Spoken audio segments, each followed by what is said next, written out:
मालिक की कृपा पाने के लिए नौकरानी हर रोज खुलासा कपड़े पहनकर बाथटब साफ करती थी। जब मालिक ने यह देखा तो देर रात वह हाथ में वाइन का गिलास लिए उसके बेडरूम में आए। उन्होंने उसे कंबल उठाने का आदेश दिया और उस पल में उसने एक इंसान के रूप में अपनी सारी गरिमा खो दी। उसने सोचा था कि इससे वह वर्ग की सीमाओं को पार कर पाएगी, लेकिन अगले दिन उस आदमी ने उसे बस एक चेक थमा दिया। धनी लोगों के लिए एक नौकरानी केवल एक उपकरण थी। नौकरानी ने मूल रूप से सड़क पर चीजें बेचकर जीवनयापन किया, लेकिन गरीबी असहनीय हो गई तो उसने अमीर परिवार के बटलर से मिलने का समय मांगा। बटलर ने उसे नौकरानी के रूप में काम करने का इंतजाम किया। हवेली में अपने पहले दिन उसने अमीर आदमी की पत्नी से मुलाकात की। 9 महीने की गर्भवती होने के बावजूद वह महिला अभी भी हर दिन योग करती थी। उसे पता था कि एक बार उसकी त्वचा ने अपनी कसावट खो दी तो अमीर आदमी उसे निर्ममता से त्याग देगा। उसने पहले एक बेटी को जन्म दिया था, लेकिन बेटी को परिवार की संपत्ति विरासत में पाने का अधिकार नहीं था। केवल यदि वह एक बेटे को जन्म देती तो वह अपनी स्थिति सुरक्षित कर सकती थी। नौकरानी ने माँ और बेटी की खाने के दौरान सेवा की। लड़की उससे काफी संतुष्ट लग रही थी और नौकरानी ने अपनी स्थिति सफलतापूर्वक सुरक्षित कर ली।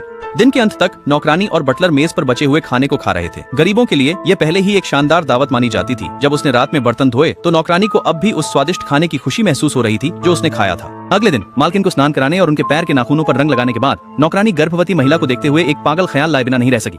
इसलिए उसने जानबूझकर बाथटब की सफाई की। जब मालिक घर लौटे, मालिक के लिए उसकी पत्नी और नौकरानी दोनों ही मात्र उपकरण थे। और सचमुच बेटी के सो जाने के बाद वह आदमी चुपके से नौकरानी के कमरे में चला गया। हालांकि सेवक ने कमरे में शोर सुना। धनी आदमी की मां द्वारा भेजी गई एक जासूस के रूप में उसने मामले की जानकारी बड़ी महिला को दी, लेकिन अपने बेटे को दोष देने के बजाय बड़ी महिला ने नौकरानी को दोषी ठहराया।